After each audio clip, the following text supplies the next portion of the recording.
안녕하세요. 딥다이브입니다. 반갑습니다. 네, 안녕하세요. 오늘 저희가 함께 살펴볼 자료들, 정말 흥미로운데요. AI 시대에 우리 인간의 역할이 어떻게 바뀔 것인가? 이 질문에 대한 이야기죠. 맞습니다. 그 자료들 보면요.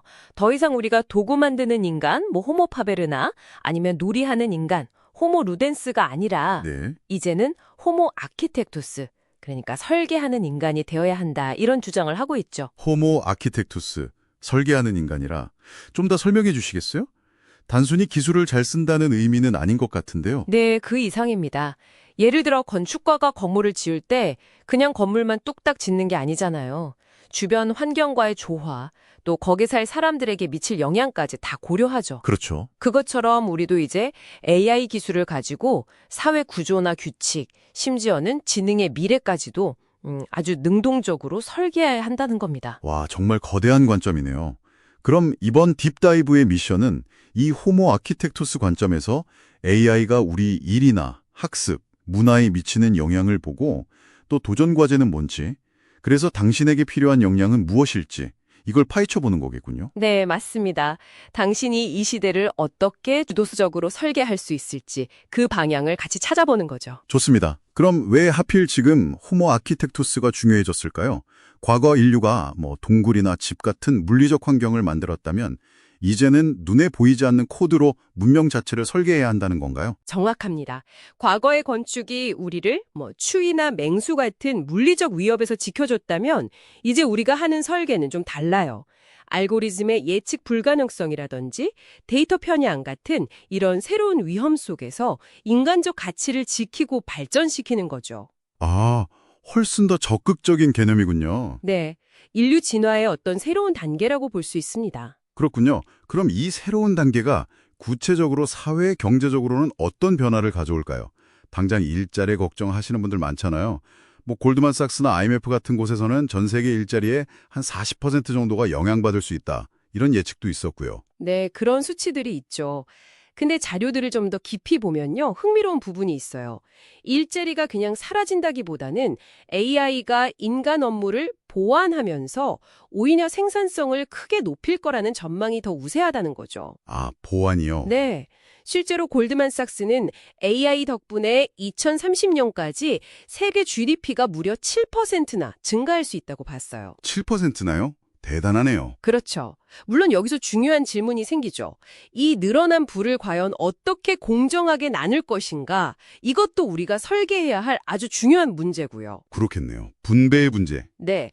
예를 들면 AI는 데이터 분석 같은 걸 하고 인간은 그 결과를 보고 전략을 짜거나 고객과 소통하는 식의 협업이 가능해지는 거죠. 교육 쪽도 변화가 크겠어요. 2025년부터 AI 디지털 교과서 도입된다는 이야기도 있잖아요.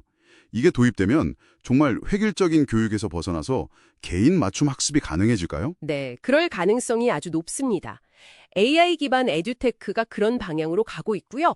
여기서 또 주목할 점은 선생님의 역할 변화예요. 아, 선생님 역할이요? 네, AI가 맞춤 학습 데이터 제공이나 행정 업무 같은 걸 도와주면 선생님은 단순 지식 전달자가 아니라 학생들의 창의성이나 공감 능력 같은 거 있잖아요. 그런 인간 고유의 역량을 키워주는 역할, 그러니까 멘토나 가이드 역할에 더 집중할 수 있게 되는 거죠. 오히려 더 인간적인 교육이 가능해질 수도 있겠네요. 그렇죠. 더 본질적인 성장에 집중할 수 있게 되는 겁니다. 문화예술 분야도 이미 AI 영향이 큰 것 같아요. 미드전이나 수노 같은 도구 덕분에 누구나 쉽게 창작할 수 있게 된 건 좋은데, 근데 최근에 미국 음반산업회 RIA가 AI 음악 회사들 소송 걸었다면서요? 저작권 문제가 역시 크네요. 맞아요. 저작권은 정말 뜨거운 감자죠. 그런데 여기서 한 걸음 더 나아가 생각해 볼 지점은 AI가 그냥 도구가 아니라 문화 자체를 형성하는 주체가 될 수도 있다는 거예요. 주체요? 네. 옛날에 알파고가 인간 기보에 없던 수를 둬서 바둑계에 충격을 줬잖아요. 그것처럼 AI가 만들어내는 어떤 새로운 패턴이나 결과물이 우리 사회의 문화 규범이나 유행 자체에 영향을 줄 수도 있다는 거죠. 와, 정말 생각하게 많네요. 근데 이런 긍정적인 면만 있는 건 아닐 텐데요. 해결해야 할 과제들도 분명히 있겠죠. 특히 그 AI가 편향된 결정을 내릴 수 있다는 거예요. 예전에 아마존 AI 채용 시스템이 여성 지원자에게 불리하게 작용해서 폐기됐던 사례도 있었고요. 네. 아주 중요한 문제입니다. AI는 결국 데이터로 학습하잖아요. 그 데이터에 이미 존재하는 사회적 편견, 뭐 성별이나 인종 같은 편견을 그대로 배우고 심지어 더 증폭시킬 수도 있어요. 증폭까지 시킬 수 있다고요? 네, 그래서 이게 단순히 기술적 정확성 문제가 아니라 공정성의 문제와 직결됩니다. 그렇기 때문에 호모 아키텍투스에게는 어떤 데이터를 쓸지, 어떻게 학습시킬지, 그리고 그 결과는 계속 비판적으로 검증하면서 시스템을 개선해 나갈지 이런 걸 설계하는 능력이 굉장히 중요해요. 단순히 기술만 알아서는 안 되는 거죠. 시스템 전체를 봐야 하는 거군요. 또 다른 어려운 문제는 역시 책임 소재 같아요. 자율주행차가 사고 내거나 AI가 의료 진단에서 실수하면 도대체 누구한테 책임을 물어야 할까요? AI 판단 과정이 블랙박스 같아서 들여다보기도 어렵다고 하고요. 네, 그 블랙박스 문제, 그러니까 AI가 왜 그런 결정을 내렸는지 우리가 이해하기 어렵다는 점이 핵심 도전 과제입니다. 이건 기술적으로만 풀 수 있는 게 아니에요. 사회적으로 합의를 해서 책임의 원칙과 기준을 새로 만들어야 하는 문제죠. 사회적 합의가 필요하다. 네, AI 결정 과정을 투명하게 기록하고 검증할 시스템을 설계하는 것, 그리고 문제가 생겼을 때 책임을 어떻게 나눌지에 대한 법이나 제도적 틀을 만드는 것, 이게 다 시급합니다. 그렇군요. 결국 이 AI 시대를 잘 헤쳐나가려면 기술 활용 능력은 기본이고 AI가 하기 어려운 우리 인간만의 고유한 역량이 더 중요해진다는 거네요. 자료들에서는 어떤 역량들을 주로 강조하던가요? 네, 여러 자료에서 공통적으로 나오는 역량들이 있습니다. 뭐 리스트처럼 좀 나열하기보다는 이게 왜 설계자에게 필요한지 연결해서 생각해보면 좋을 것 같아요. 예를 들어 비판적 사고는 AI가 내놓은 결과물을 그냥 믿는 게 아니라 이게 정말 타당한지 혹시 위험은 없는지 따져보는데 꼭 필요하고요. 네네. 감성지능은 AI랑 협업할 때도 중요하지만 변화하는 사회 속에서 다른 사람들과 관계 맺고 이끌어가는데 필수적이죠.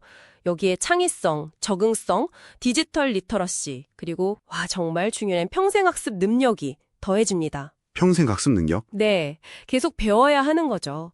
SKT에서 뉴스레터 만들 때 AI가 초안 작성을 돕는다거나 서울아산병원에서 엑스레이 판독을 AI가 보조하는 사례처럼요. AI를 그냥 도구가 아니라 팀원처럼 여기고 인간은 최종 판단과 방향 설정을 책임지는 그런 파트너십을 만드는데 이 역량들이 핵심이 될 겁니다. 알겠습니다. 그럼 정리를 좀 해보면 우리는 이제 AI 시대를 맞아서 단순히 기술을 쓰는 사람을 넘어서야 한다. 미래 사회의 틀과 가치를 책임감을 가지고 만들어 나가는 호모 아키텍투스가 되어야 한다. 이런 말씀이시죠? 맞습니다. AI의 엄청난 힘을 활용하되 그 기술이 정말 우리 인간을 위한 방향으로 가도록 신중하게 설계해야 하는 거죠. 네. AI의 잠재력과 그 방향성 설정. 네, 바로 그겁니다. 어쩌면 AI는 우리 사회 그리고 우리 자신을 비추는 거대한 거울일지도 몰라요.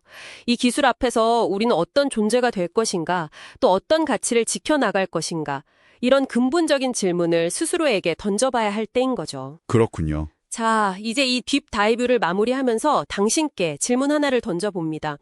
AI와 함께 더 나은 미래를 만들어가야 할 지혜로운 설계자로서 당신은 어떤 인간적인 가치와 능력을 가장 중요하게 생각하고 또 가꾸어 나가시겠습니까?